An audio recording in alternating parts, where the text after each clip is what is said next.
Assalamualaikum warahmatullahi wabarakatuh. Tabipun, hari ini 22 April 2020 saya ingin menyampaikan informasi terkini COVID-19 di Provinsi Lampung. Saat ini Provinsi Lampung mempunyai ODP orang dalam pemantauan di sejumlah 2.989 yang sudah selesai dipantau 2.356 dan yang masih dalam pantauan kami itu sejumlah 632 dan ada 1 orang ODP yang meninggal. Selanjutnya, pasien dalam pengawasan atau PDP di Provinsi Lampung saat ini berjumlah 58 orang, di mana 18 orang masih di ruang isolasi. Selanjutnya 33 orang sudah diperbolehkan pulang dengan hasil negatif COVID-19 dan yang meninggal dalam status PDP ada 7 orang. Sedangkan untuk kasus konfirmasi positif COVID-19 Provinsi Lampung sampai saat ini jumlahnya ada 27 orang, di mana yang masih berada di ruang isolasi ada 12 orang, yang meninggal 5 orang, dan yang sembuh 10 orang. Ada berapa jumlah pasien yang termasuk dalam klaster Goa dan sudah berapa orang di tracing yang dalam klaster Goa ini? Saat ini yang tercatat pada kami yang sudah positif di klaster Goa ada 4 orang dan kami sudah men-tracing lebih kurang 25 orang. Dan ada juga pertanyaan, ada berapa orang pemudik yang terpapar? Ya, seperti data yang pada di data COVID kami itu ada ODP 1 orang yang meninggal, ya, tapi tujuannya adalah ke Padang. Kalau sampai saat ini pemudik-pemudik yang ada di Lampung yang statusnya ODP, ya, orang dalam pemantauan, alhamdulillah karena dia isolasi mandirinya dengan patuh, ya, dan saat ini belum pernah ada mendapat yang terkonfirmasi positif dari ODP. Apakah Dinas Kesehatan misalnya dapat mengisyaratkan surat keterangan sehat dari daerah asal dari warga yang ingin bepergian keluar daerah ini untuk mencegah mobilitas pemudik? Untuk sekali lagi kami sampaikan, kami tidak mengeluarkan surat keterangan sehat, apalagi seseorang itu sudah tidak bersih dari virus COVID-19, kita tidak pernah mengeluarkan surat keterangan sehat seperti itu, ya. Jadi ya untuk kesadaran sendiri saja, sebaiknya himbauan daripada pemerintah tidak mudik ataupun yang dari Lampung tidak keluar ke Lampung sebaiknya dipatuhi dan tetap di rumah saja. Ada pertanyaan, saat ini sudah berapa orang warga Lampung yang mudik atau pulang ke kampung halamannya? Kita bisa melihat dari data ODP yang ada di Provinsi Lampung sejumlah 2.989, tapi sudah selesai kami pantau 2.356 dan saat ini tinggal 632. Jadi untuk diketahui bahwa memang rata-rata pemudik itu datang baik dari migran, baik dari pondok pesantren. Yang terdata di kami itu ada sekitar lebih kurang 2.150 orang. Tapi ada sudah selesai pantau, ada juga yang belum selesai dari pantauan. Nah, ini yang bisa kami sampaikan untuk daftar pemudik yang ada di Provinsi Lampung. Ya. Ada pertanyaan yang masuk ke Humas Dinkes Provinsi Lampung menanyakan bahwa ada perkiraan 6.000 pemudik akan pulang ke daerah masing-masing dan ada juga banyak yang ke Lampung. Bagaimana kami menyikapinya? Ya, kami tetap melakukan penjagaan di pintu-pintu masuk di Provinsi Lampung, baik dari udara, laut, maupun darat. Ya, protokol kesehatan tetap kami lakukan di pintu-pintu masuk tersebut.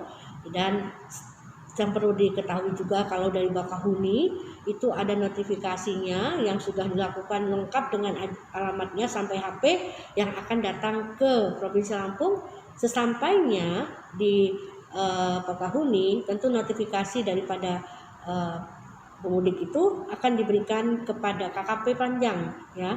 KKP selanjutnya kita punya WA group akan mengirim notifikasi daripada pemudik-pemudik tersebut kepada Dinas Kesehatan Provinsi Lampung, dan dari Dinas Kesehatan Provinsi Lampung akan diteruskan ke surveillance yang ada di Dinas Kesehatan Kabupaten Kota, dan selanjutnya tentu nama tersebut akan dipantau atau dikarantina di desa masing-masing selama 14 hari.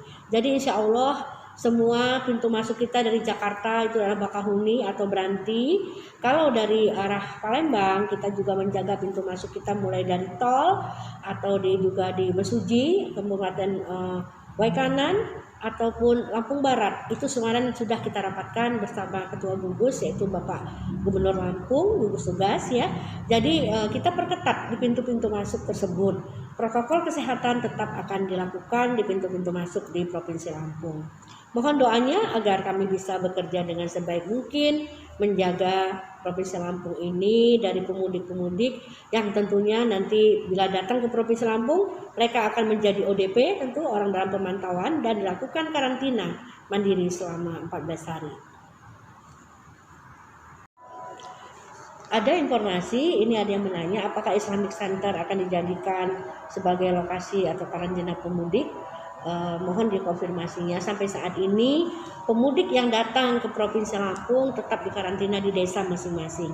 Jadi belum ada suatu kebijakan pemudik itu untuk dikarantina di suatu tempat. Jadi berkat kerjasama kami dengan surveillance Kabupaten Kota, itu data akan kami kirim ke surveillance, dan surveillance akan melapor kepada kepala dinas. Kepala dinas tentu akan melapor kepada kepala daerahnya, dan kepala daerah tentu akan memberi informasi kepada kepala desanya untuk memberitahu bahwa desa akan datang sekian orang pemudik.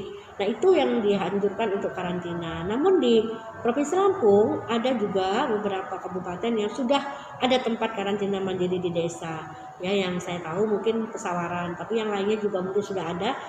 Saya belum mendapat informasi yang benar, yang jelas tentang ini. Tapi tetap kita tidak mengkarantina di Bandar Lampung, tapi kita karantina di desa masing-masing. Ya, terkait kebijakan larangan mudik ya oleh Presiden Joko Widodo, bagaimana upaya daerah untuk membatasi warga Lampung pulang ke kampung halamannya? Ya, salah satunya adalah tentu kita harus patuhi daripada anjuran Presiden Republik Indonesia. Selain itu, Kepala Daerah Bapak Gubernur Lampung juga dengan beberapa Forkopimda sudah menghimbau agar masyarakat yang di perantauan tidak pulang ke Lampung ya, dan tentunya kami juga memperketat nanti di pintu-pintu masuk di Lampung, yaitu dari Bakahuni atau dari udara, juga dari darat. Kita akan perketat juga untuk pemantauan protokol kesehatannya. Jadi kalau Anda mudik, jika Anda dari daerah terjangkit, pasti akan dikarantina. Ya, itu menjadi suatu informasi atau himbauan juga.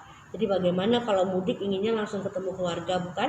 Tapi tatkala kita mudik, kita harus dikarantina dahulu selama 14 hari. Jadi mohon juga patuhi larangan mudik dari pemerintah tersebut. Ya, pada bulan suci Ramadan nanti, bagaimana tips untuk kita tetap fit di bulan puasa, ya, dan juga untuk mencegah COVID. Kalau mencegah COVID tidak ada lain, yaitu tetap kita harus menjaga jarak, social distancing, ya, tetap di rumah saja, lalu juga jaga stamina tubuh. Nah, ini yang paling penting adalah di bulan puasa ini kita harus menjaga stamina tubuh kita tetap fit. Tentu saja dengan pola berpuasa yang kita mungkin harus tidak makan minum selama lebih kurang 12 jam ya. Jadi itu pasti ada hal-hal tertentu metabolisme dari tubuh kita yang berubah. Ya, sebaiknya memang kita perbanyak makan buah dan sayur ya, banyak serat. Dan juga jangan lupa minum lebih diperbanyak ya pada saat kita berbuka dan nanti sahur ya. Sepanjang malam sebaiknya kita banyak minum air putih agar tatkala kita berpuasa pada besok harinya insya Allah tubuh kita tetap fit ya. Dan yang paling penting adalah bagi kita perilaku hidup sehat, dan jangan lupa gerakan masyarakat hidup sehat, yaitu lakukan aktivitas fisik ya minimal 30 menit setiap hari. Lalu setelah itu kita makan buah dan sayur, dan jangan lupa cek kesehatan ya minimal 3 bulan sekali.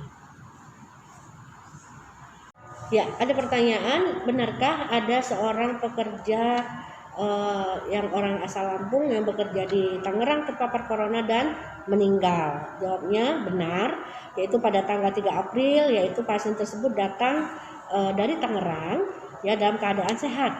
Lalu tanggal 11 April 2020 berobat ke praktek swasta di Kalianda.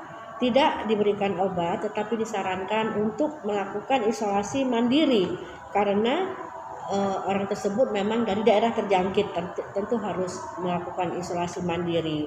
Dan karena si penderita itu tidak nyaman, datang lagi berobat ke Rumah Sakit Umum Daerah Kalianda atau Bebazar, ya, dan disarankan untuk isolasi di rumah sakit, ya. Tapi menolak yang bersangkutan. Rumah sakit menyarankan lagi untuk melakukan isolasi mandiri di rumah, ya. Dan 14 April ayah pasien menghubungi bidan memberitahu bahwa anaknya sesak.